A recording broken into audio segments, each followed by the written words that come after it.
Hello bachcho, let's read this question. The question says in simple cubic arrangement, the coordination of each particle is dash.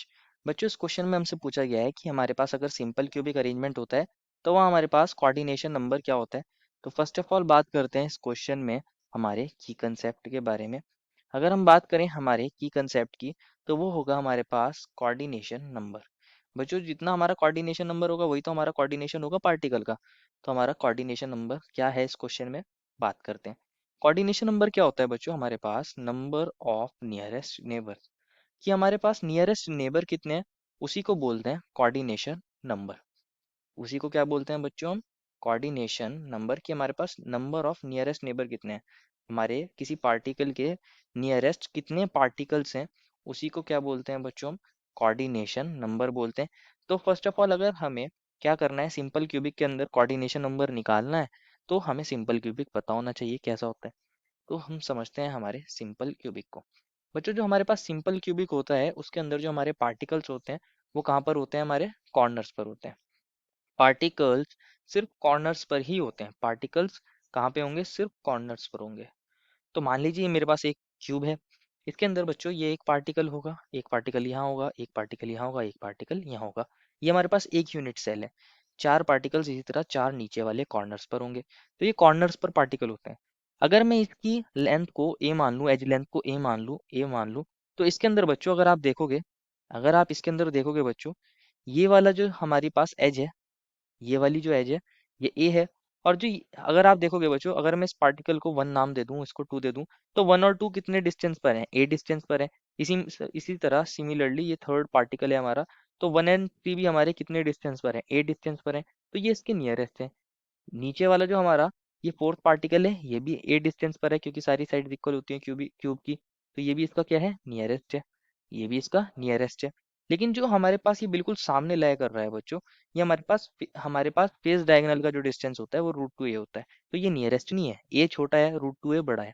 Root two ए का मतलब क्या होता है, 1.414 ए। तो ये तो बड़ा होगा ना बच्चों ए से। सिमिलरली जो ये वाला पार्टिकल है ये हमारे पास यहाँ बॉडी डायगोनल पे लय कर रहा है। तो ये भी कैसा हो जाएगा, फार हो जाएगा हमारे इस पार्टिकल से, हमारे इस पार्टिकल से फार हो जाएगा। बॉडी डायगोनल की वैल्यू होती है रूट थ्री है। रूट थ्री ए की वैल्यू कितनी होती है हमारे पास, 1.7 के अराउंड। ये 1.7 ए हो जाएगा, तो ये भी ए से ज़्यादा है। तो बच्चों हमें क्या चेक करना है, उन पार्टिकल्स को चेक करना है जो हमारे ए डिस्टेंस पर है। कितने डिस्टेंस पर है, ए डिस्टेंस पर है। वही क्या होंगे, हमारे नियरेस्ट नेबर होंगे। तो उनको काउंट कर लेते हैं। अगर हम बात करें हमारे सिंपल क्यूबिक के अंदर, तो अगेन समझते हैं। हमारे पास बच्चों मान लीजिए ये हमारा सिंपल क्यूब था ये वाला, इसके अंदर एक पार्टिकल ये था, एक पार्टिकल ये था, एक पार्टिकल ये था और एक पार्टिकल ये था। चार पार्टिकल्स थे इसी तरह। एक पार्टिकल ये वाला, एक पार्टिकल ये वाला, एक पार्टिकल ये वाला, एक पार्टिकल ये वाला। ये था हमारा एक यूनिट सेल था। एक यूनिट सेल इसके पीछे भी है, उसमें वहां पीछे हमारा एक पार्टिकल है। ये पीछे एक पार्टिकल है, उसके अंदर भी बच्चों एक यूनिट सेल है, तो उसके अंदर भी पार्टिकल्स इसी तरह रहे होंगे। एक इसके ऊपर भी है बच्चों यूनिट सेल, तो उसमें भी बच्चों हमारे पास क्या है, पार्टिकल्स देखने को मिल रहे हैं कॉर्नर्स पर। एक उसके पीछे है, जो ऊपर था पार्टिकल बॉक्स हमारे पास यूनिट सेल उसके पीछे वाला है, उसके अंदर इस तरह पार्टिकल है। एक इसके बच्चों लेफ्ट में, एक इसके लेफ्ट में, तो इसमें भी हमारे क्या हैं बच्चों, पार्टिकल्स हैं। और एक यहाँ नीचे भी हमारा क्या है, एक यूनिट सेल है, तो इसमें हमारे पार्टिकल्स हैं। और एक ये पीछे था, तो इसमें भी हमारे क्या थे बच्चों, पार्टिकल्स थे। तो अगर आप देखोगे बच्चों, हम एक किसी को भी एक पार्टिकल को पकड़ लेते हैं। मान लीजिए हमने इस वाले पार्टिकल को पकड़ लिया है। अब हमें क्या चेक करना है, इससे ए डिस्टेंस पर कितने पार्टिकल हैं। बच्चों अगर आप देखोगे एज लेंथ है ये ए, एक तो ये वाला पार्टिकल हो गया ए डिस्टेंस पर, वन दे दिया। एक जो पीछे की तरफ है वो भी ए डिस्टेंस पर है, इस पार्टिकल को दे दिया हमने नंबर। एक जो ऊपर की तरफ है बच्चों, ये भी ए डिस्टेंस पर है, ये हो गया थ्री। एक नीचे की तरफ, ये भी ए डिस्टेंस पर है, तो ये हो गया हमारे पास फोर्थ पार्टिकल।